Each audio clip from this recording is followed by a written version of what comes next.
Subscribe करें और bell दबाएं ताकि कोई खबर रह न जाए।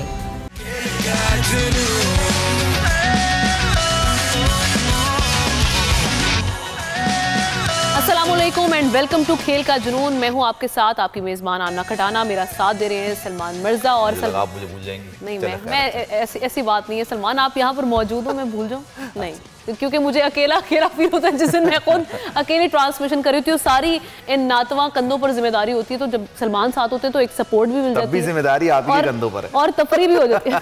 नहीं, अब ये नहीं होगा, ये तो नहीं होने वाला, क्योंकि सलमान अगर कह भी रहे ना तो सलमान ऑब्वियस सी बात है, ये ट्रांसमिशन ऐसी है जब इसमें गुफ्तगू शुरू होगी तो सलमान तो इनसे रहा नहीं जाएगा तो इनसे रहा नहीं जाएगा बोले बगैर। तो जनाब आज मैच था नेदरलैंड्स वर्सेस इंग्लैंड का।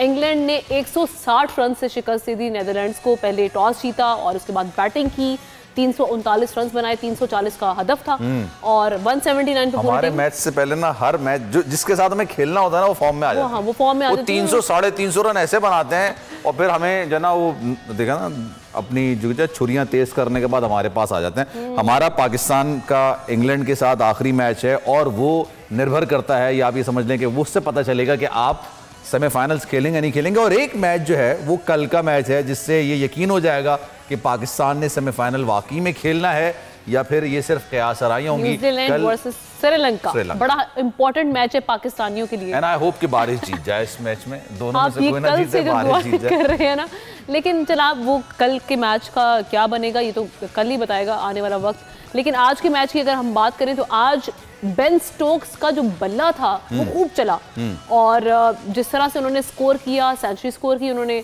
108 गालिबन उन्होंने रन स्कोर किए और साथ ही साथ उसके बाद हमने देखा उनके अलावा क्रिस वोक्स ने भी आज अच्छा परफॉर्म किया, हाफ सेंचुरी सब चल गए पाकिस्तान से पहले, सब चल गए उन्होंने, डेविड मलान भी चल गए, सब चल गए सब। अब जरा हम पॉइंट्स टेबल देख लेते हैं और स्कोर कार्ड भी देख लेते हैं। पहले स्कोर कार्ड देख लेते हैं कि जनाब क्या क्या आज शानदार खेल का मुजाहरा उनकी जानिब से किया गया। और नो डाउट एक वक्त ऐसा लग रहा था कि जब नीदरलैंड्स की टीम हावी है, लेकिन इंग्लैंड की टीम ने फिर बताया कि नहीं भाई हम भी जना खेलने ही आए थे और खेल गए। 339 रन इंग्लैंड ने बनाए। स्टोक्स ने 108 रन की शानदार बारी खेली है और 84 बॉलों पर उन्होंने 108 रन बनाए।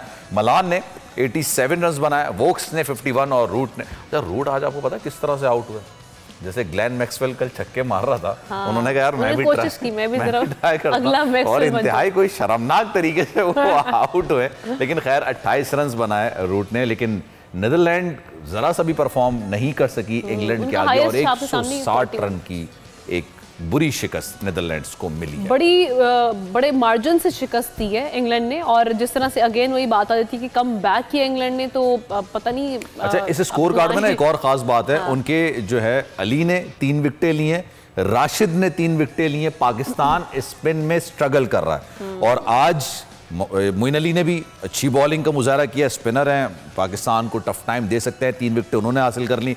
राशिद ने भी अच्छी बॉलिंग का मुजाहरा किया, उनकी भी गुगलीज बड़ी शानदार होती है, उन्होंने भी 3 विकेटें हासिल कर ली। लेट्स सी के पाकिस्तान के खिलाफ क्या कुछ होता है। लेकिन पॉइंट्स टेबल आमना, पॉइंट्स टेबल की अगर जो सिचुएशन की बात की जाए तो आपको पता है कि इस वक्त इंडिया जो है वो अनडिफिटेड है। इंडिया अभी तक कोई मैच नहीं हारा। इंशाल्लाह नीदरलैंड शिकस्त देगा। आखिरी मैच इंडिया का नीदरलैंड के साथ है। ये तो ये कैसी बात कर दी आपने? नहीं कुछ भी उम्मीद पे दुनिया कायम है। कल भी तो देखा हमारी वैसे उम्मीदें ना लिटरली ऐसी अनरियलिस्टिक किस्म की उम्मीदें ना हमारी।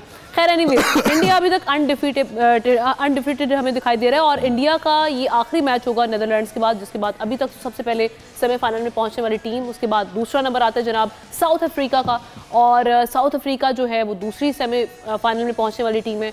ऑस्ट्रेलिया भी अब सेमीफाइनल में पहुंच गया। अब चौथी टीम कौन सी होगी, क्योंकि न्यूजीलैंड और पाकिस्तान के पॉइंट सेम है, लेकिन वो अगेन रन रेट का जो डिफरेंस है उसमें पाकिस्तान 5वें नंबर पर आता है, न्यूजीलैंड 4थे नंबर पर आता है। तो अच्छा, पॉइंट्स टेबल हमारे पास आ भी चुका है तो हम ज़रा पॉइंट्स टेबल पर ज़रा गुफ्तगू भी कर लेते हैं। तो ये देखें आप, जैसे कि बात कर रही थी कि आमना की फेवरेट टीम इंडिया टॉप पर है 16 पॉइंट्स तो जीत रहे हैं हम उसके साथ हैं। और साउथ अफ्रीका 12 पॉइंट्स पे दूसरे नंबर पर ऑस्ट्रेलिया।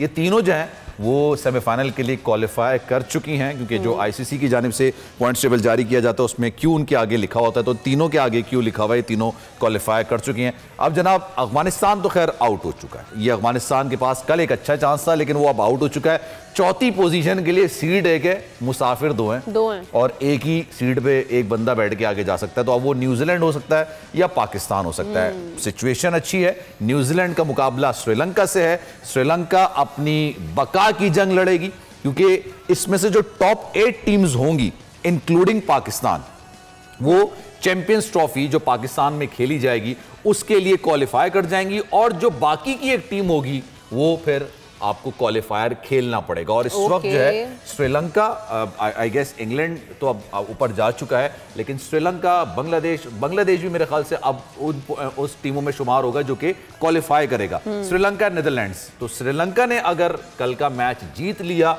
तो फिर आप ये कह सकते हैं कि जनाब उनको क्वालिफायर्स नहीं खेलना पड़ेगा, हालांकि वो क्वालिफायर्स खेल के ही वर्ल्ड कप में आए थे। गेस्ट हमारे साथ आ चुके हैं इजाज। पहले हम जरा उसामा मीर की गुफ्तगू सुन लें। उसामा मीर से इजाज वसीम बाकरी ने गुफ्तगू की है और उन्होंने जो हमारा जो नेक्स्ट मैच होने वाला है उसके हवाले से क्या स्ट्रेटेजी होगी, इस वक्त भरपूर वहाँ पर प्रैक्टिस सेशन भी जारी है। सवाल ये भी उसामा मीर खेलेंगे भी या नहीं खेलेंगे, ये भी क्वेश्चन इस गुफ्तगू में हमें पता चलेगा। चलें जरा गुफ्तगू उनकी सुन लेते हैं फिर आगे बढ़ेंगे।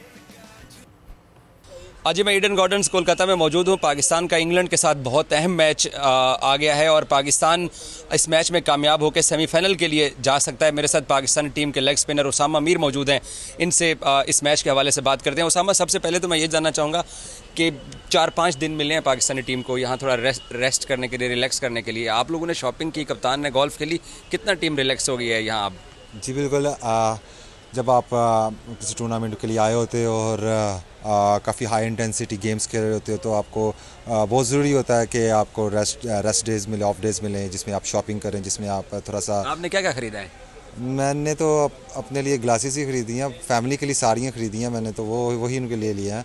और ऐसे जितनी तो लंबी शॉपिंग हमने की भी नहीं है, थोड़ा ही टाइम था जिसमें हम 2 से 3 शॉप्स में गए हैं और उसके बाद हमें वापस ले आए हैं, लेकिन काफ़ी अच्छा था। और उम्मीद करता हूँ कि आगे भी इंशाल्लाह ताला इस तरह के मौके मिलें कि हम शॉपिंग के लिए जाएं या किसी डिफरेंट को एक्सप्लोर कर सकें इंडिया को, क्योंकि बहुत हमारी ख्वाहिश थी कि इंडिया आएंगे, इंडिया घूमेंगे, लेकिन हम ऐसा जितना घूम नहीं पाए हैं। उसामा, पाकिस्तान अपने 2 मैचेस जीता है, न्यूजीलैंड से भी जीता है और यहाँ कोलकाता में आप लोगों ने बहुत अच्छा मैच बांग्लादेश के खिलाफ भी जीता था। अब कुदरत का निज़ाम जो हम जिसकी बात कर रहे हैं, कितना आप पर उम्मीद है पाकिस्तानी टीम के सेमीफाइनल के लिए, और ओवरऑल हमें कैंप का माहौल और प्लेयर्स की एनर्जी का भी थोड़ा बताएं कि फ़खर की इनिंग्स के बाद एनर्जी कितना अपलिफ्ट हुई है? जी बिल्कुल, फ़खर की इनिंग्स के बाद जो वाइब क्रिएट हुई है ड्रेसिंग माहौल में, तो वो तो बहुत ही इनक्रेडिबल है और सब लोग बहुत ज़्यादा बूस्टअप हैं। इस तरह की इनिंग्स जब आपके सामने आपका प्लेयर खेलता है तो पूरी टीम ही उस तरह की इनिंग्स से बूस्टअप हो जाती है। तो काफ़ी अच्छा माहौल है, ड्रेसिंग रूम का भी बहुत पॉजिटिव माहौल चल रहा है।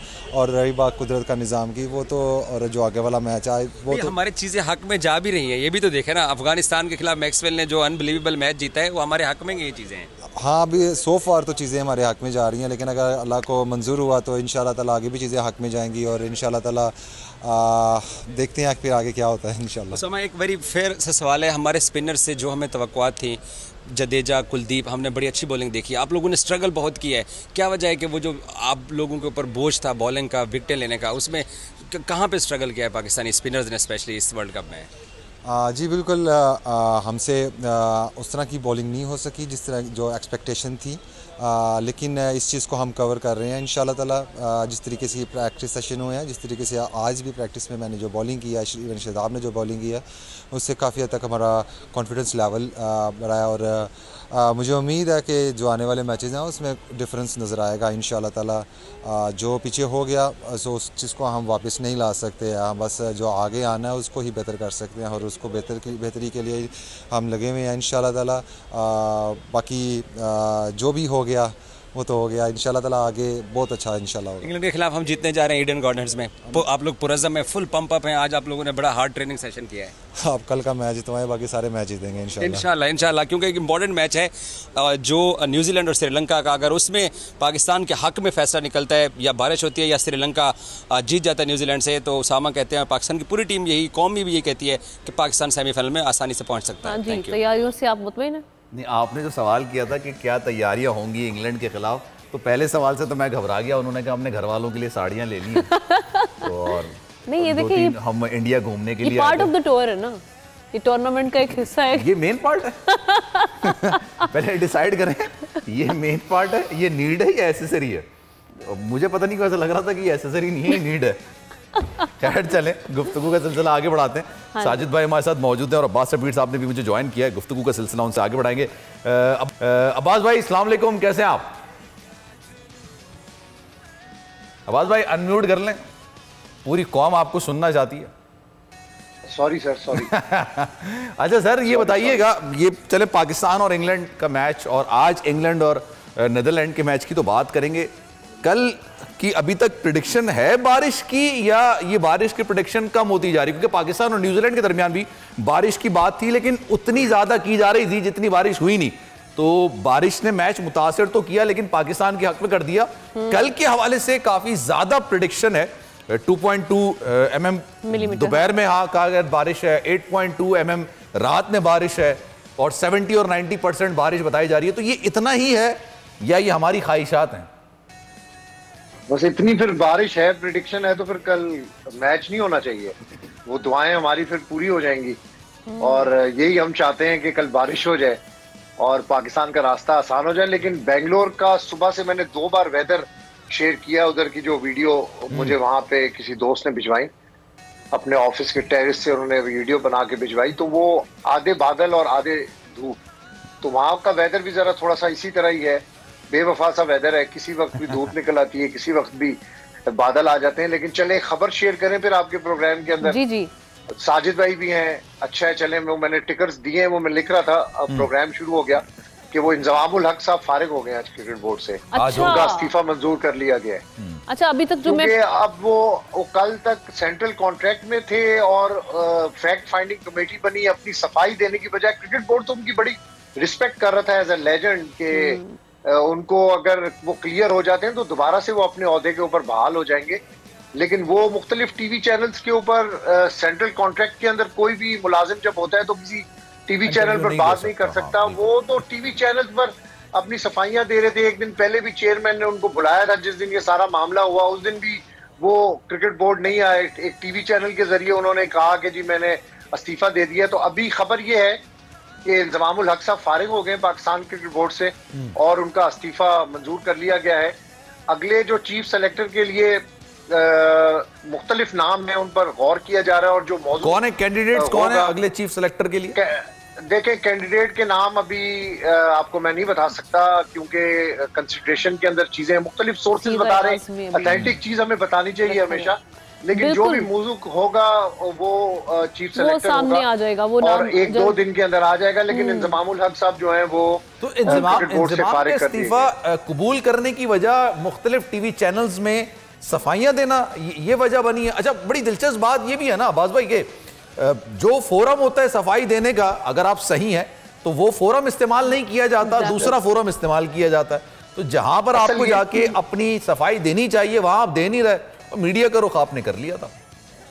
एग्जैक्टली असल बात यही है कि आप जब आप पे कोई एलिगेशन होता है तो आपको इन रिटन चीजें आपसे मांगी जाती हैं। और जो एक सवाल इनके सामने रखा गया था कि वो कॉन्फ्लिक्ट ऑफ इंटरेस्ट था कि आपने जब चीफ सेलेक्टर का ओहदा कबूल किया तो आपको बताना चाहिए था कि मैं इस कंपनी में डायरेक्टर हूं, मेरा रोल है नहीं है। ये तो फैक्ट फाइंडिंग कमेटी, जो भी कमेटी होती है वो फैसला करती है। आपको कम से कम ऑन पेपर ये चीज़ों को रखना चाहिए था कि मैं इस कंपनी में डायरेक्टर हूं, लेकिन उन्होंने ऐसी कोई बात नहीं की थी। लेजेंड है हमारे मुल्क के लिए, उन्होंने बड़ी अच्छी क्रिकेट खेली है, बहुत बड़ा नाम है उनका, और उसी नाम की वजह से उन पर एतमाद किया गया था और उनको चीफ सेलेक्टर बनाया गया था। और अगर ऐसी कोई एलिगेशंस उन पर आए थे तो सामना करना चाहिए था, बल्कि बुलाया भी गया था। ज़का अशरफ साहब ने मीटिंग के लिए भी बुलाया था और उसका उन्होंने वो मीटिंग से भी इनकार कर दिया। साजिद खान साहब के पास भी यही नुक्ता लेकर चलते हैं। साजिद खान साहब, अभी ये जो इस्तीफे की खबर आ रही है कि मंजूर कर लिया गया है, इससे पहले पीसीबी की जानिब से कहा गया कि भाई लगता ये है कि ये खुद इस ओहदे पर रहना नहीं चाह रहे, इसलिए इस तरह की उनकी जानिब से स्टेटमेंट्स मुख्तलिफ जो प्रोग्राम्स हैं उनमें दी जा रही हैं। तो आप नहीं समझते कि वाकई जो एलिगेशंस थी वो अगर वो फेयर थे, अगर वो क्लियर थे उन चीज़ों में, तो वो जाके उनका सामना करते, वो प्रोब का इन्वेस्टिगेशन का हिस्सा बनते, जो सच था दूध का दूध पानी का पानी हो जाता। देखो अस्सलाम वालेकुम, और जो पूरी दुनिया में जो वर्ल्ड न्यूज़ देख रहे हैं, यकीनी तो बहुत इंपॉर्टेंट मौजूद है। 7 तारीख को इंजी आए थे और इंजी 3 साल के लिए आए थे। 25 लाख रुपए उनकी माहाना महीने पे आए थे, 12 करोड़ रुपए साल के रह रहे थे। ये कोई आम कॉन्ट्रैक्ट नहीं था। पाकिस्तान के हिस्ट्री में एज ए चीफ सेलेक्टर दूसरी दफ़ा आए, जो मेरे अपने जराए बताते हैं। चीफ सेलेक्टर आना, टीम सेलेक्ट करना, फिर जिस तरह आप एशिया कप के बाद जो टीम सेंटर कॉन्ट्रैक्ट उन्होंने मनवाया, जो इस तरह जाके घर पे जाके तमाम चीज़ों को मनवाया। कल भी अब्बास भाई ने एक चीज़ बातों में कहती थी 30%, चलो ठीक है, वो जो भी है उनको उस पर आप आगे जाके बात करें। जो चीज़ गलत है वो गलत है। पीसीबी के आप सेंटर कॉन्ट्रैक्ट में मौजूद थे और अपनी मर्जी के चैनल पे अपने दोस्त के कहने पे आप तमाम शॉट खेल रहे हैं, तो इससे पाकिस्तान क्रिकेट टीम का इमेज खराब हुआ, पाकिस्तान का वकार खराब हुआ। एज ए क्रिकेटर मेरे दोस्त मेरे साथ वो साइड मैच खेले हुए, मेरे साथ फर्स्ट क्लास क्रिकेट खेले, मेरे बहुत ही करीबी दोस्त हैं। मगर इस तरह की बात से मुझे बड़ा दुख हुआ, क्योंकि आपको चेक एंड बैलेंस करना चाहिए था। क्योंकि पाकिस्तान जिस मुश्किलात के दौर से गुजर रहा है, क्रिकेट बोर्ड है, क्रिकेट में ग्रुपबंदी है, उसके बाद आप पे टीम पे बहुत डिपेंड करता है। फिर आप इंडिया चले गए, फिर इंडिया जाके जिस तरह आपने अपने आप को मनवाया, 2019 से भी आप 6 मैचों में गए थे, 6 मैचों में आपने जो बहुत ज्यादा इन्वॉल्वमेंट की, उसके बाद आपको वापस भेजा। उसके बाद सरफराज ने जो क़यादत की, पाकिस्तान रन रेट पे सेमीफाइनल से बाहर हुआ। मगर इस दफा भी आप गए, इमाम को खिलाया, इमाम की कारकर्दगी आपके सामने मौजूद है। अब्दुल्ला शफीक 50 रन के करने के बाद ड्रॉप कर दिया। मगर ये चीजें बताना इसलिए जरूरी होता है, लोगों को पता नहीं होता, लोग समझते हैं लॉबी के तहत बात कर रहे होते हैं। ये प्लेटफॉर्म लॉबी नहीं, लॉबी हक और सच की बात कर रहा है, जो पाकिस्तान के लोग सुनना चाहते हैं, समझना चाहते हैं। मगर ये अगर आके पीसीबी के हेडक्वार्टर में जिस तरह बात कर रहे थे, कल आलिया ने बड़ी प्यारी बात की, आलिया रशीद ने, ये इंतजाम अलग के हवाले से कल ही उन्होंने ये बात क्लियर कर दी थी। इंतजाम अलग ने रिजाइन नहीं किया, हमारे सेंटर कॉन्ट्रैक्ट में मौजूद है। आज जिस तरह मेरे अब्बास भाई ने इस बात को क्लियर कर दिया, रिजाइन कर दिया, हमने एक्सेप्ट नहीं किया, उन्होंने किया ना। मगर ये जो जब वो जहां पर चैनल पे बैठ गए, चैनल पे बैठने के बाद जो प्रोग्राम कर रहे हैं, देखिए 7 तारीख को वो आए थे। 7 तारीख को आने से पहले उनको जब सेंटर कॉन्ट्रैक्ट दिया तो तमाम चीजें क्लियर करने के बाद दिया जाता है कि आप किसी कंपनी के साथ डायरेक्ट हैं, किसी निजी चैनल के साथ जो आप कमेंट्री कर रहे हैं, वो तमाम चीजें आपको छोड़नी पड़ती है। क्योंकि 3 साल का आपका सेंटर कॉन्ट्रैक्ट था। 3 साल का सेंटर कॉन्ट्रैक्ट का मतलब आपने साइन कराए थे। 25 लाख रुपए माना, बोर्डिंग लॉजिंग सारा कुछ क्रिकेट बोर्ड बर्दाश्त कर रहा था। इस तमाम चीजों के बाद जब साइन कर देते हैं तो क्रिकेट बोर्ड में भी 2 लॉबियां काम कर रही हैं। कोई लॉबी गलत लेन देता था, कोई लेन सही लेन देता था। इससे ही क्या हो गया, पाकिस्तान क्रिकेट बोर्ड सफर हासिल कर रहे थे। अब्बास भी नाम नहीं ले रहे, मैं नाम लेता हूँ। चीफ सेलेक्टर मोहम्मद वसीम की एक लॉबी काम कर रही है, और शाहिद आफरीदी यकीनी तौर पर मिल के आए तो उनको भी ये पेशकश की गई है। हमने नहीं खबर 2-3 दिन पहले बता दी थी। शाहिद आफरीदी का बड़ा नाम लिया जा रहा है, मौसिफ खान का नाम लिया जा रहा है। देखिए बात ये कोई भी है, क्रिकेट की बेहतरी के लिए, क्रिकेट के ग्राउंड में काम करना चाहिए। अभी तौसीफ अहमद साहब बात कर रहे हैं जो 3 महीने के लिए इनको बनाया है। 3 महीने तक तो यही रहेंगे ना, 3 महीने के बाद ही आएंगे। 3 महीने में सारे फैसले होने हैं पाकिस्तान क्रिकेट बोर्ड के। ऑस्ट्रेलिया जाना, पाकिस्तान सुपर लीग हो रही है, खिलाड़ी की कारकर्दगी सवाली निशान बन गई। जिस तरह पाकिस्तान का अगला मैच खेला जाएगा उस पर सारा फोकस है, कल के मैच में फोकस है। अब जिस तरह पाकिस्तान क्रिकेट बोर्ड की बातें बाहर निकल के आ रही हैं, ये अच्छी चीजें नहीं है पाकिस्तान के लिए। बिल्कुल, और मुझे बड़ी हैरत इस वजह से भी हो रही है कि जो आप बात करें ना कि सेंट्रल कॉन्ट्रैक्ट में सारी चीज़ें होती हैं, ये एक अंडरस्टूड सी बात होती है। और इंजमामुल हक साहब पहली बार चीफ सेलेक्टर नहीं बने, पहली बार इस तरह नहीं है कि पीसीबी उनको कोई ओहदा मिला है, लेकिन उसके बावजूद अगर आप पर एलिगेशंस लग रहे हैं और आपने एक सेफ रास्ता अपनाया on the terms and conditions ना, उसके बाद फिर आप आमना, जैसे ये अंडरस्टूड सी बात है ना। मैं और आप जाके किसी और चैनल में बोल के साथ होते हुए किसी और चैनल में ट्रांसमिशन थोड़ी करेंगे, ये अंडरस्टूड सी बात होती है। और उसके बावजूद चले वो काम कर रहे हैं, फिर आपने मीडिया में आके रिजाइन कर दिया। उसके बावजूद जब आप पर एलिगेशंस लग रहे हैं, उस एलिगेशंस का सामना कर लेना आप, हाँ उसको सामना कर लें। साजिद भाई देखिए बहुत प्यारी बात की, यही चीज तो सारे मौका है। यही तो इससे पहले भी तो किसी निजी चैनल के लिए जब एशिया कप में इससे पहले जब सर, काम कर रहे हैं, इससे एक जो परसेप्शन उनके बारे में बन रहा है ना, वो एलिगेशंस वाला, वो कहीं ना कहीं सच साबित सामने लग रहा है। ऐसा लग रहा है क्योंकि डाउट्स उसमें ज़्यादा आपके बढ़े हैं कि हाँ ये हो सकता है कि ये बिल्कुल यहाँ पर ये गलत हो, इसलिए ये सामना नहीं कर रहे। अगर वो सही थे तो आ जाते, आके फेस करते उसको अच्छे से।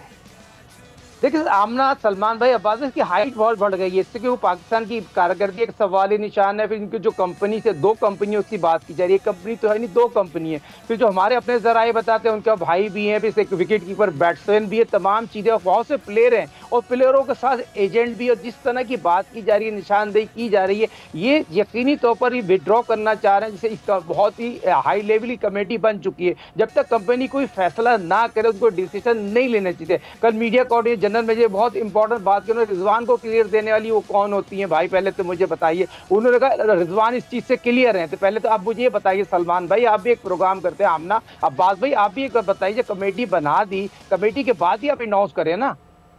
और वैसे पाकिस्तान में जितनी भी कमेटियां बनती हैं वो उन मामलात बनती हैं जिन मामलात को आपने ठुड्डे लाइन लगाना होता है। वैसे ये भी हकीकत है। एक रिपोर्ट बनती है और उसके बाद फिर वो उस रिपोर्ट का कुछ भी नहीं बनता। अच्छा अब्बास, जिस तरह से अभी ये बात हो रही है हो सकता है वो सच्चे हो अपनी जगह पर, बिल्कुल ठीक हो, ये एलिगेशंस बिल्कुल अनट्रू हो, लेकिन अगेन उन्होंने सामना नहीं किया तो डाउट्स उन पे बहुत सारे आ रहे हैं। अभी इस मामले में जिन प्लेयर्स के नाम आ रहे हैं उनके हवाले से भी कहा जा रहा है कि उनकी इन्वेस्टिगेशन भी होगी आफ्टर द इवेंट, ये जो वर्ल्ड कप के वापस आते हैं तो फिर देखिए हम किसी सूरत भी ये बात नहीं कर रहे कि कौन इसका जिम्मेदार है, कौन इसमें मुलव्वस है। जो क्रिकेट बोर्ड की तरफ से एक कमेटी बनाई गई थी और उसमें ये मुबैना तौर पर इन लोगों की निशानदेही की गई थी, मुख्तलिफ मीडिया रिपोर्ट्स और जो इनिशियल पीसीबी को रिपोर्ट्स मिली थी, उसमें देखिए इंजमामुल हक साहब सेंट्रल कॉन्ट्रैक्ट का हिस्सा है और इंजमामुल हक साहब को किसी सूरत भी किसी टीवी चैनल के ऊपर नहीं जाना चाहिए था और कम से कम टीवी चैनल पर बैठकर ये नहीं बोलना चाहिए था कि अब वो पीसीबी किसी सूरत भी ज्वाइन नहीं करेंगे अगर वो क्लियर भी हो जाते हैं। रवैया उनका गलत है। पाकिस्तान क्रिकेट बोर्ड ने आज उनका इस्तीफा मंजूर किया है कि भाई आपको क्रिकेट बोर्ड के मुलाजिम थे, आप किस तरीके से किसी और स्टेशन पर, टीवी स्टेशन पर जाकर इस मामले के ऊपर बात कर सकते हैं या सफाई दे सकते हैं जब तक आपका मामला अंडर इन्वेस्टिगेशन है। तो ये एक मेन रीजन है इनका इस्तीफा मंजूर करने की वजह। इंजमामुल हक साहब को बिल्कुल जवाब देना चाहिए था, इसका ना कि टीवी चैनल पर जाना चाहिए था, ना इंटरव्यूज के अंदर ये बात करनी चाहिए थी। जो अगर वो गिल्टी नहीं थे, अगर गिल्टी नहीं भी है तो उनको स्ट्रेट फॉरवर्ड लिखकर क्रिकेट बोर्ड को दे देना चाहिए था, अपनी रीजन सारी अपने प्रूफ दे देने चाहिए थे, मामला क्लियर हो जाता। लेकिन जिन जिन के नाम इसमें आ रहे हैं, अभी चूंकि वर्ल्ड कप भी चल रहा है और कुछ ऐसे मोहरे हैं जो साबिक मैनेजमेंट कमेटी इस वक्त उनको एक्टिव कर रही है और कह रही है कि आप टीवी के ऊपर जाएं। नजम सेठी साहब की तरफ से भी इस तरह का इशारा मुख्तलिफ लोगों ने मुझे बताया है कि वो कह रहे हैं कि आप टीवी के ऊपर जाएं, मौजूदा बोर्ड के हवाले से बात करें। देखिए गलतियां इन लोगों की अपनी, टीम सिलेक्शन इन लोगों की अपनी, सेंट्रल कॉन्ट्रैक्ट इन लोगों ने अपनी मर्जी के लिए, और वो जो पीछे लोग बैठे हैं जो इस कंपनी को चला रहे हैं, असल तो वो लोग इन लोगों को ऑपरेट कर रहे हैं और ये जिम्मेदारी सारी क्रिकेट बोर्ड पर डाल रहे हैं। ये ऐसा बिल्कुल भी नहीं होना चाहिए। ये रवैया बिल्कुल काबिल मजम्मत है। जिम्मेदारी पूरी आप एक क्रिकेट बोर्ड पर नहीं डाल सकते। जो आपकी गलतियां या कोताहियां हैं उनका आके सामना करें, जो इल्जामात हैं उनका सही तरीके से जवाब एक फॉर्मेट पे देना बनता था। एक ब्रेक लेते हैं सलमान। बिल्कुल, ब्रेक के बाद आएंगे तो कल के मैच के वाले से भी बात करेंगे और इन्हीं टॉपिक्स पर जरा मजीद भी डिस्कस करेंगे। एक ब्रेक लेते हैं, ब्रेक के बाद वापस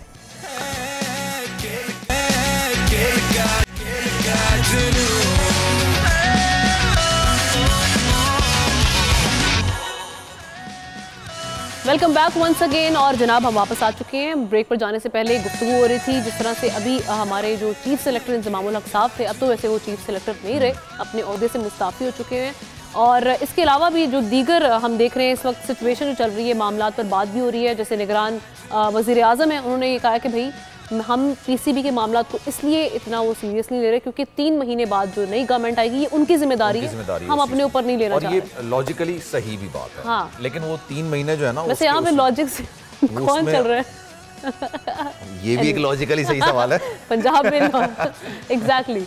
तो ये वाले मामलात भी चल रहे हैं। इसके साथ साथ हम ये देख रहे हैं कि इस वर्ल्ड कप में वो जो नंबर वन वाला सिचुएशन थी ना, वो अब नंबर 1 बॉलर आपके पास कहाँ बैटर, नंबर 1 बॉलर तो है, खत्म शुद्ध, अब वो भी नहीं रहे। फिर नंबर 1 बैटर भी था 2.5 साल तक। अब इंडिया माशाल्लाह, अब नंबर 1 टीम इंडिया है। इंडिया टीम भी, बैटर भी, बॉलर भी। हाँ जी, बॉलर भी उनका जो है वो नंबर 1 इंडियन टीम से आ चुका है। इस पे जरा टेक ले लेते हैं। हाँ, इसकी रिस्पॉन्सिबिलिटी कौन उठाएगा? काशिफ अंसारी साहब ने भी हमें ट्रांसमिशन में ज्वाइन कर लिया। साजिद खान और अब्बास शबीर ऑलरेडी हमारे साथ मौजूद हैं। काशिफ अंसारी साहब से मैं आगाज़ करूंगी। काशिफ साहब बहुत शुक्रिया वक्त देने के लिए। ये अभी जो हमारे जो वर्ल्ड कप में जो सारी सिचुएशन चल रही है, एक वो बड़े नंबर 1 का बड़ा एक हम देखते रहे शोर होगा रहा, अब वो भी नहीं रहा, तो अब किस पे खेलेंगे हम? हमारे पास कहने के लिए क्या होगा? रहमान रहीम, देखिए नंबर 1 तो अब के भूल जाए ना उसको। नंबर 1 बैट्समैन नेपाल के खिलाफ खेल के, वेस्ट इंडीज के खिलाफ खेल के, फला के खिलाफ खेल के फला नंबर 1 बन गए। और कोई गेम नहीं छोड़ना किसी छोटी टीम के खिलाफ, और नंबर 1 पे जाके बैटिंग करनी है या 1 डाउन पे बैटिंग करनी है, ताकि सर्कल का फायदा आप क्यों सिर्फ सर्कल का फायदा उठा लूं मैं। अब गेंद बल्ले पे आ रही हो, नया गेंद हो तो बल्ले पे आएगा तो रन बना लूं, ये सब बातें छोड़ देना। अब ये सब बातों में कोई जान नहीं है।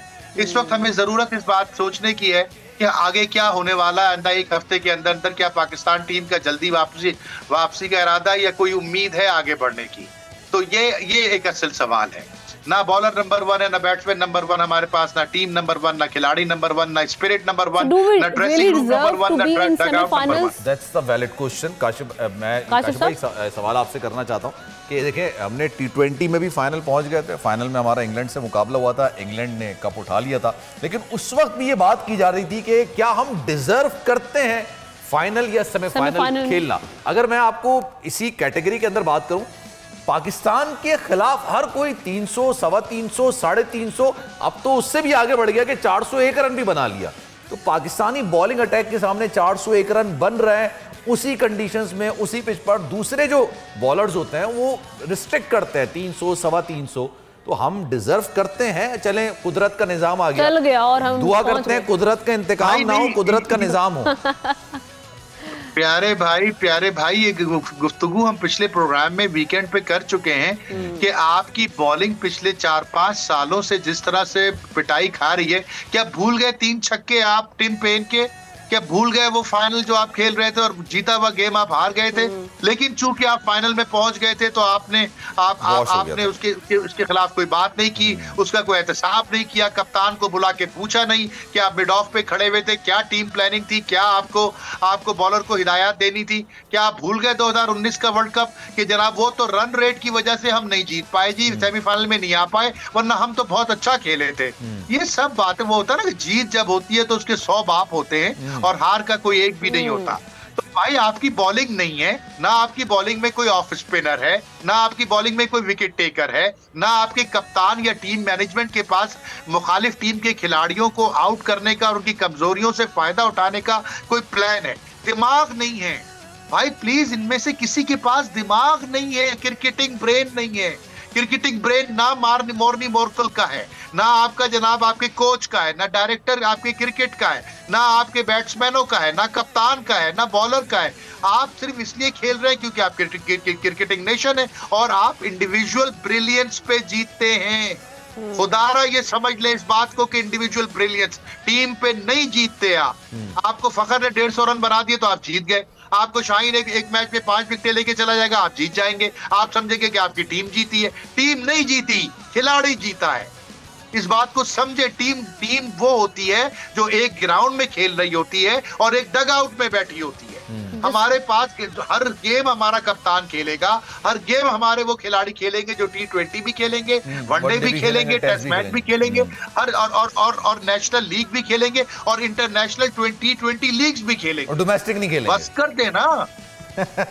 डोमेस्टिक नहीं खेलते। अच्छा, डोमेस्टिक नहीं खेलेंगे क्योंकि अगर डोमेस्टिक खेलेंगे तो इनके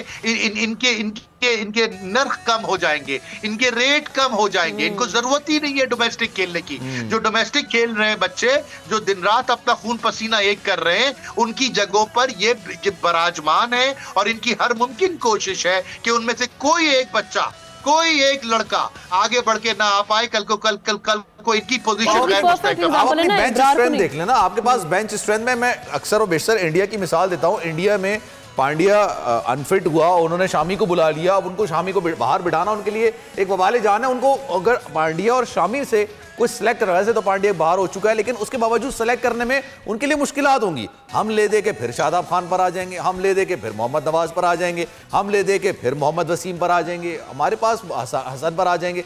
हमारे पास बेंच स्ट्रेंथ हमने बनाई नहीं है। हम बेंच स्ट्रेंथ बनाते इसलिए नहीं क्यों नहीं बनाई? आप खुद जवाब दे दें। चले आप खुद जवाब दे दें। बेंच स्ट्रेंथ इसलिए नहीं बनाई क्योंकि अगर बेंच स्ट्रेंथ बनाएंगे, अगर बाबर के लेवल का प्लेयर बेंच पे बैठा होगा और बाबर परफॉर्म नहीं कर रहा होगा तो फिर उसको रिप्लेस करना पड़ेगा ना सर। बात खत्म, बात खत्म। ये मुल्क, ये टीम, ये बोर्ड, ये अवाम इनकी गुलाम है। ये जो आता है इस कुर्सी पे मेरे भाई, चाहे वो इंजमाम हो, चाहे वसीम अकरम हो, चाहे वकार यूनुस हो, चाहे मुश्ताक अहमद हो, चाहे सकलैन मुश्ताक हो, चाहे अब्दुल रज़ाक हो, कोई भी हो, वो लड़का अपने से बेहतर लड़के को मौका नहीं देता, आने नहीं देता, अपनी लॉबी तैयार करता है कि मुझे अगर रिप्लेसमेंट, जो आपने बात की, कितनी खूबसूरत आपने बात की कि अगर दूसरा बाबर बैठा हुआ है डगआउट में और बाबर 17 रन पे आउट हो रहा है और स्ट्राइक रेट 70 पे खेल रहा है, तो हम दूसरे बाबर को ट्राई करेंगे ना, और उसके चक्कर में ये वाला बाबर घर बैठ जाएगा। इसलिए पूरी लॉबी तैयार लड़के करते हैं, चाहे वो इंजमाम हो। कितने लड़कों का कैरियर खराब किया इंजमाम ने, यूसुफ ने, कितने लड़कों को बर्बाद किया, कितने फास्ट बॉलरों को आपने बर्बाद किया फला को ऑब्लाइज करने के लिए, अपना बंदा डालने के लिए टीम में। क्या आपके पास मिसबा से अच्छा सिलेक्टर कोई नहीं था? मिसबा से अच्छा कोच कोई नहीं था? जो आपने मिसबा को लाया, क्योंकि मिसबा उस लॉबी का हिस्सा है जो पाकिस्तान क्रिकेट पर रूल कर रही है पिछले 30 साल से, 35 साल से, और करती रहेगी उस वक्त तक जब तक के उनके पेट नहीं भरेंगे, और अल्लाह ही जाने पेट कब भरेंगे। मेरी अकल में तो ये बात नहीं। पेट तो भरे जाता है, नीयत नहीं भरती है काशिफ भाई। ये बात भी सही है, पेट भी आपने बहुत अच्छी बात की, नीयत नहीं भरती, हविस नहीं भरती। क्या खूबसूरत बात आपने की है। हविस, और किस मुल्क से हविस? जिस मुल्क ने आपको नाम दिया। खुदारा इस मुल्क को वापस भी तो कुछ कर दो।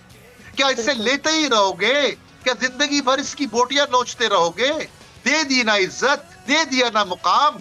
आज अब इस मुल्क को कुछ वापस करके भी तो दिखाओ। नहीं, इस मुल्क को खा जाओ, इस मुल्क को खत्म कर दो, क्योंकि तुम्हारी जागीर है ये मुल्क। 25 करोड़ आवाम। चले साजिद खान साहब से भी इस पे टेक लेते हैं। साजिद साहब, ये बड़ी कड़वी बातें लग रही होंगी, लेकिन इसमें काफी चीजें जो ऐसी हैं जो आके दिल को छू रही हैं, क्योंकि जाहिर है हम देख भी रहे हैं ना, ये होते हुए हम देख रहे हैं। आप अग्री करते हैं?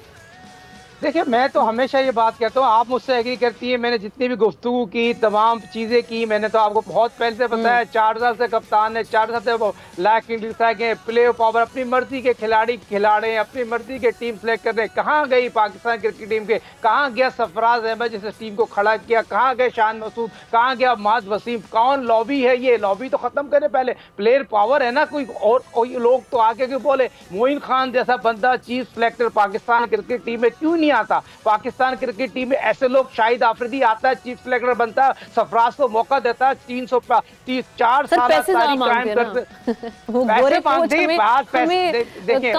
हैं।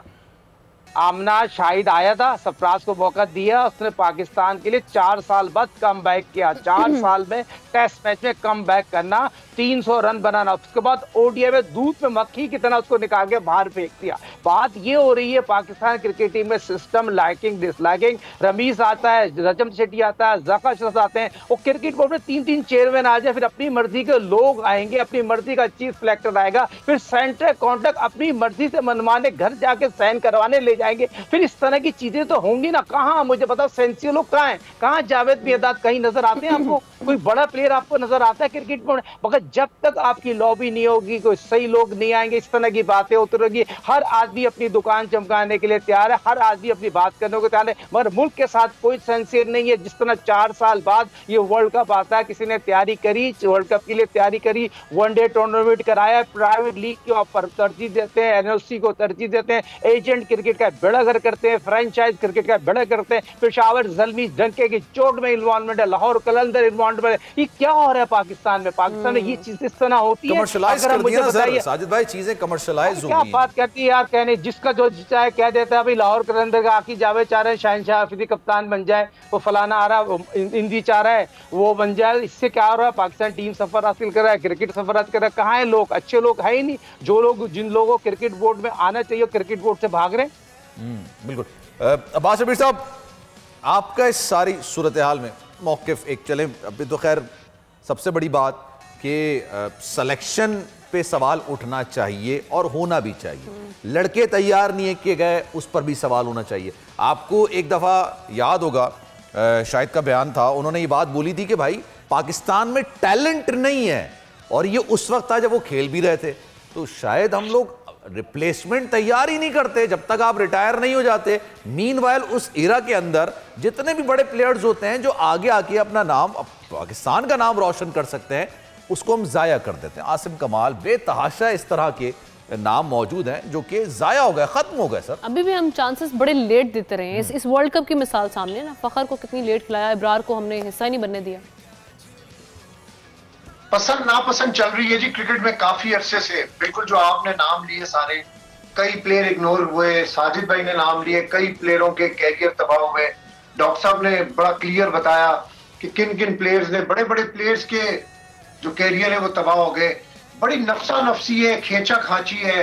क्रिकेट बोर्ड में भी इस वक्त यही चल रहा है। जो मीडिया डिपार्टमेंट है उसको कब का नहीं पता वो किस तरीके से क्रिकेट बोर्ड को चला रहे हैं।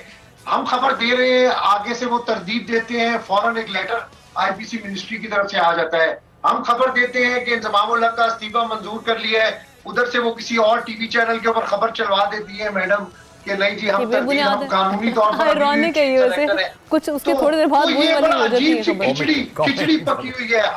हर कोई वहां पर ऑफिसर बना हुआ है, हर किसी ने अपनी एक दुकान लगाई हुई है क्रिकेट बोर्ड के अंदर। और क्रिकेट बोर्ड ये, हालांकि ज़का अशरफ साहब को ये मैंडेट नहीं दे रहे, मिनिस्ट्री मैंडेट दे तो ज़का अशरफ साहब इस क्रिकेट की परफॉर्मेंस बोर्ड की और खिलाड़ियों की ठीक करें, जो नजम सेठी साहब को मैंडेट दिया था। लेकिन ऐसा कुछ भी नहीं है, इसका सब फायदा उठा रहे हैं। वो बताया तो है मैंने आपको, केयर टेकर जो हमारे प्राइम मिनिस्टर है वो कह रहे हैं हम दे नहीं सकते, ये हमारे पास अथॉरिटी नहीं है, क्योंकि जो नेक्स्ट गवर्नमेंट आएगी उनका। नजम सेठी साहब को तो मिल गई थी अथॉरिटी, इनको अथॉरिटी नहीं दे रहे। बस इधर भी मैं आपको बता रहा हूँ कि खेचा खांची है, इधर भी सियासत है। क्रिकेट बोर्ड में हर कोई एक कमरे के अंदर अपनी दुकान सजा के बैठा हुआ है। अब ये मीडिया के अंदर नई दुकानें लगी हुई है, वहां पर वो मीडिया प्रोडक्शन, मीडिया से उनका ताल्लुक ही नहीं है। ड्रामा प्रोडक्शन से वो क्रिकेट बोर्ड के अंदर मैडम आई हुई है, बड़ा अच्छा क्रिकेट एनालिसिस वो करती है, लेकिन उनका मैंने तो कल अपना सीवी भेजा था कि मैं भी अवेलेबल हूं, कंसीडर कर लेते हैं। मजे की आपको बात बताता हूं, मैं बड़ी मजे की बात बताता हूं कि रोमन इंग्लिश के अंदर भी, रोमन इंग्लिश के अंदर किसी अफसर ने कहा कि आप ईमेल लिख रहे हैं, रोमन इंग्लिश में कभी कोई ईमेल होती है? तो क्रिकेट बोर्ड में इस दौर में ये सब कुछ हो रहा है। तो बस ये खेचा खेची, नफसा नफसी, हर तरफ भाग दौड़ है। हर कोई कह रहा है कि मैं पक्का हो जाऊं। लैप्स कर जाते हैं आपके जो इश्तिहार है, बैक डेटेड के अंदर मजबूरियां, पता नहीं किस किस्म की मजबूरियां आड़े आई हुई है। तो इसलिए ये जब तक आप सरबराह को ताकत नहीं देंगे, पावर नहीं देंगे, ये निजाम, ये क्रिकेट टीम की परफॉर्मेंस, ये लाइकिंग डिसलाइकिंग, ये सारा कुछ जो हो रहा है, ये ठीक नहीं हो सकेगा। उनको पावर नहीं देनी है, बल्कि उनको अकाउंटेबल भी आपने बनाना है कि आप जिम्मेदारी लें। अब आपका चीफ सिलेक्टर जो कि टीम सिलेक्ट करके वर्ल्ड कप के अंदर भेज रहा है, जब वो उसको ओन नहीं करेगा कि भाई मैंने तो नहीं किया था, वो तो उन्होंने सिग्नेचर किए थे। जब अब्बास भाई साजिद भाई पर डालें, साजिद भाई डॉक्टर साहब पर डालें, और आप लोग उस चीज की बाकायदा तनख्वाह ले रहे हो जिस चीज के लिए आपको वहां पर रखा गया है, तो सर फिर यही होगा। मिसबा साहब थे, चीफ सिलेक्टर भी थे, कोच भी थे, उन्होंने भी, उनसे कोई अकाउंटेबिलिटी नहीं की गई, उनसे पूछा नहीं किया गया। हम पाकिस्तान के अंदर तो सबसे पहले ये फॉर्मूला भी लाया था कि चला चीफ सिलेक्टर भी आप हैं, आप कोच भी हैं, सारे मामला आपके पास हैं, हर चीज आपके पास है। लेकिन वो जब फेल हुआ तब उनसे भी अकाउंटेबिलिटी नहीं हुई कि भाई आपको क्यों मिला ये सारी चीजें। बस असल देखें, ये मैं आपसे बात यही कर रहा हूं कि अगर इस मैनेजमेंट कमेटी को जिस तरह नजम सेठी साहब को अथॉरिटी दी गई थी, ये सब नजम सेठी साहब की बनाई गई टीम है, जो फॉरेन कोचेस हैं, और ये अब तक जो कुछ हुआ ये सारा नजम सेठी साहब का बनाया हुआ था। अब इस मैनेजमेंट कमेटी के पास इख्तियार ही नहीं थे, डे टू डे अफेयर्स इनके पास इख्तियार थे। इन्होंने चीफ सेलेक्टर इंजमामुल हक को बनाया, जहां पर ये बेहतरी कर सकते थे वहां पर इन्होंने बेहतरी की। अदालतों ने इनके हाथ बांध दिए, और आपको पता है 15-16 केसेस अदालतों के अंदर है। अभी दोबारा डे टू डे अफेयर्स की नोटिफिकेशन जारी कर दिए। तो फिर वो आप वाली बात कि आप कैसे किसी प्लेयर की परफॉर्मेंस की अकाउंटेबिलिटी कर सकते हैं जब आपके पास इख्तियारात ही नहीं होंगे। तो इसलिए आप अगर किसी को रखते हैं, जिस तरह प्राइम मिनिस्टर साहब कह रहे हैं कि अगली गवर्नमेंट जो इलेक्शन जीत कर आएगी वो तयन करेगी क्या होगा क्या नहीं होगा, तो फिर आपने नोटिफिकेशन क्यों किया? अगर नोटिफिकेशन करना है, आपने किसी को रखना है, तो ताकत दीजिए। आप रखें तो आप ताकत के। ये बात तो आपकी बिल्कुल दुरुस्त है। ये मामला तो चलते रहेंगे, बेहतरी नहीं आ सकती। फिर 3 महीने और गुजर जाएंगे, अभी टीम ने ऑस्ट्रेलिया न्यूजीलैंड चला जाना है, फिर T20 क्रिकेट शुरू हो जाएगी, यूएस में T20 वर्ल्ड कप है, वेस्ट इंडीज और यूएस के, ये सारा कुछ दरमियान में फिर रहना है, इसी तरह अप एंड डाउन होता रहना है। आपने कहना है कि उसको नहीं लेकर आए सर, ये वैसे ये हम बचपन से देखते आ रहे हैं और शायद ये हम अगली कई जनरेशन तक यही मामला देखते रहेंगे और उसी पे ही रोते रहेंगे। लेकिन सर डॉक्टर साहब, मैं जरा कल के मैच पर मैं चाहूंगा सर आप अपनी राय दें। What do you think about New Zealand versus Sri Lanka? ये मैच अगर होता है तो किसका पलड़ा भारी होगा? पाकिस्तान के कितने चांसेस हैं? वो एक अलग मैटर है कि पाकिस्तान डिजर्व करता है खेलना या नहीं करता, वो एक अलग मैटर है, लेकिन पाकिस्तान के सेमीफाइनल तक पहुंचने के चांसेस ब्राइट लग रहे हैं या नहीं लग रहे हैं? सिर्फ और सिर्फ बारिश की वजह से अगर पाकिस्तान पहुंच गया तो पहुंच गया, क्योंकि 9 पॉइंट के ऊपर न्यूजीलैंड अटक जाएगा और पाकिस्तान को फिर इंग्लिस्तान को बड़े मार्जिन से मारना पड़ेगा, तो 10 पॉइंट हो जाएंगे बस। लेकिन वही बात आपने कर दी ना शुरू में बिल्कुल, कि पाकिस्तान डिजर्व ही नहीं करता। जहां बददियानती हो, जहां बद इखलाकी हो, जहां पर मेरिट का कत्लेआम हो, और साजिद भाई से बेहतर कौन इस मामले को जानता है, जिन्होंने पूरी जिंदगी अपनी क्रिकेट को वक्फ कर दी कि जिस तरह के निजाम के साथ हम डील कर रहे हैं। पाकिस्तान सिर्फ एक सूरत में सेमीफाइनल खेल सकता है कि कल बारिश हो जाए और दोनों टीमों को एक-एक पॉइंट मिल जाए, वरना श्रीलंका को धो डालेगी न्यूजीलैंड की टीम, और क्योंकि उनके लिए भी जिंदगी और मौत का मसला है। बिल्कुल ठीक है। अच्छा, एक और इशू पे, क्योंकि वक्त कम है, पाकिस्तान की परफॉर्मेंस और इस हवाले से तो हम बात करते रहेंगे, अभी हमारा जो मैच है वो हफ्ते को होना बाकी है। तो साजिद खान साहब, ये जो एक मसला उठा बांग्लादेश वर्सेस श्रीलंका मैच में, एंजेलो मैथ्यूज का जो आउट था टाइम आउट होने पर, अब वो एविडेंस लेकर आ गए हैं वीडियो के साथ और वो कह रहे हैं कि आईसीसी से जस्टिस डिमांड वो कर रहे हैं।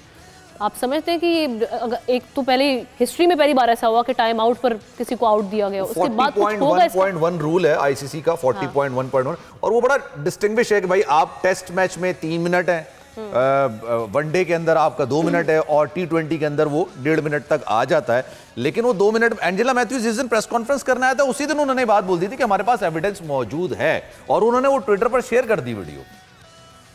आमना सलमान यकीनी तौर पर, जिस तरह बात करें, क्रिकेट के डॉक्टर क्या हैं तो कैंसर के डॉक्टर, उनका नाम हम देते हैं क्रिकेट का डॉक्टर डॉक्टर काशिफ अंसारी, जो यकीनी तौर पर मेरे दोस्त भी हैं, भाई भी, बड़े आला गुफ्तगू करते हैं। गुफ्तगू करने के बाद जज्बात में यकीनी तौर पर हक और सच की बात करते हैं। बात सिंपल सी है, जिस तरह ये क्रिकेट की तारीख में पहला किस्सा हुआ, और जेंटलमैन क्रिकेट खेल तो रहा नहीं, क्रिकेट जेंटलमैन खेल था। जिस तरह साबिक कप्तान यकीनी तौर पर 225 ODI खेले हुए हों, as a cricketer, as a coach मैं बात कर रहा हूँ, हेलमेट इतना बड़ा इशू नहीं है। बात सिंपल सी है, किसी भी क्रिकेटर को बैटिंग करने जाना होता है, उसके बाद 3 हेलमेट होते हैं, कौन सा हेलमेट पहन के जाना चाहिए, और ये आम इशू नहीं हुआ। अगर आप थोड़ा सा काम देखें, मेरे हिसाब से 1 2 3 काम हो गया है, कारीगर ने काम दिखा दिया है। मकसद ये होता है 2 मिनट का टाइम है, 3 मिनट का टाइम है, ये सबको पता है कि आज से तो ये चीज नहीं हो रही, काफी अरसे से टाइम चल रहा है, और क्रिकेट की तारीख में ये पहला किस्सा हुआ है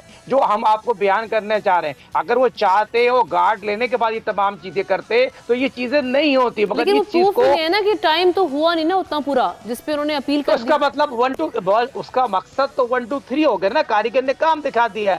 यहाँ बांग्लादेश के कप्तान ने तो उसके बाद जो राइट था, जो आईसीसी का रूल था, उसने डिसीजन ले लिया। जो मौजूदा साबिक कप्तान है वो सारे रूल को फॉलो कर गए। 1 मिनट 40 से 45 सेकंड हुआ होगा, जो मेरे अपने जराए बताते हैं, 2 मिनट के अंदर पहुंचना है। बहुत सी चीज तो ऐसी है, साउथ अफ्रीका में तो आपको लिफ्ट से नीचे से आगे जाना पड़ता है। बात सिंपल सी है, मगर मेरा मौक़िफ़ ये है, जो इवेंट हो रहा है 2023 वर्ल्ड कप 11 और 23 स्क्रिप्ट के तहत है, बहुत सी इंपायरिंग सही हो रही है बिल्कुल, और उस पे भी आप हमेशा देखिए, क्रिकेट के डॉक्टर साहब आप मौजूद हैं। ठीक साजिद खान साहब, एक चीज हम यहाँ पे शेयर करना चाह रहे हैं, क्योंकि ये इसी से रिलेटेड है। जब ये वाला सारा मामला हुआ हेलमेट का, क्योंकि ये इशू सामने आया, तो उस पर हमारी जो ट्रैफिक पुलिस रावलपिंडी है वो भी मैदान में आई है। अच्छा? हाँ, उन्होंने एक मैसेज शेयर किया, पहले वो दिखाते हैं स्क्रीन पर जरा, ये जनाब देखिए, मगर एक मियारी हेलमेट आपको टाइम आउट से बचा सकता है। सिटी ट्रैफिक पुलिस रावलपिंडी, ये वैसे मैं कहूँ अच्छी मार्केटिंग उन्होंने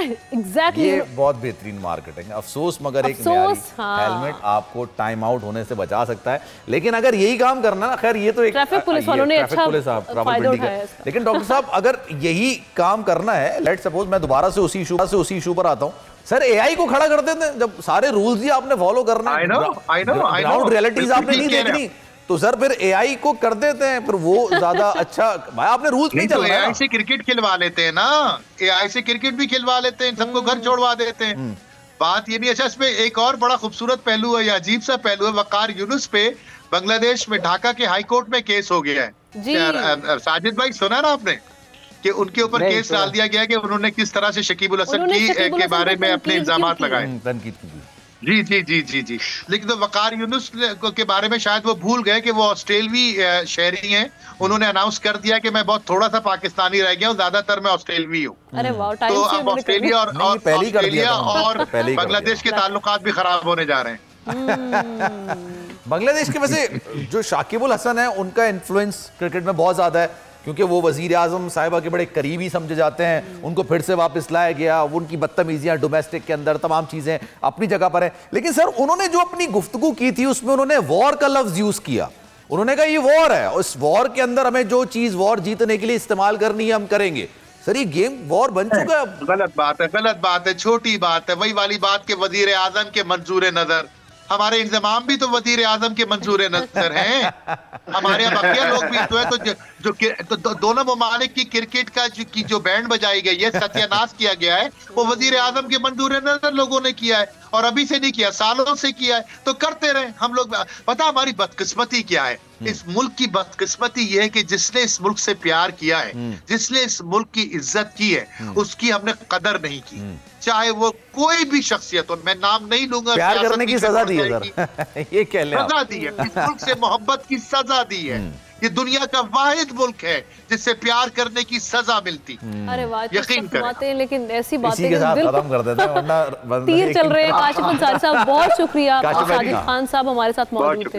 अब्बास शबीर इस ट्रांसमिशन का हिस्सा। जनाब आज की ट्रांसमिशन का वक्त खत्म हुआ चाहता है, कल इंशाल्लाह इस दुआ के साथ कि कल बारिश होगी, इस दुआ के साथ इख्तिताम करते हैं कि न्यूजीलैंड और श्रीलंका के मैच में बारिश होगी और दोनों को एक एक पॉइंट मिल जाएगा। फिर लेट्स सी हम सेमीफाइनल में पहुंचते हैं। आपने सुबह बैठ जाने मसले में।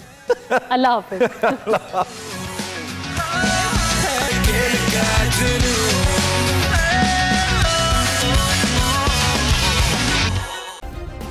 सब्सक्राइब करें और बेल दबाएं ताकि कोई खबर रह न जाए।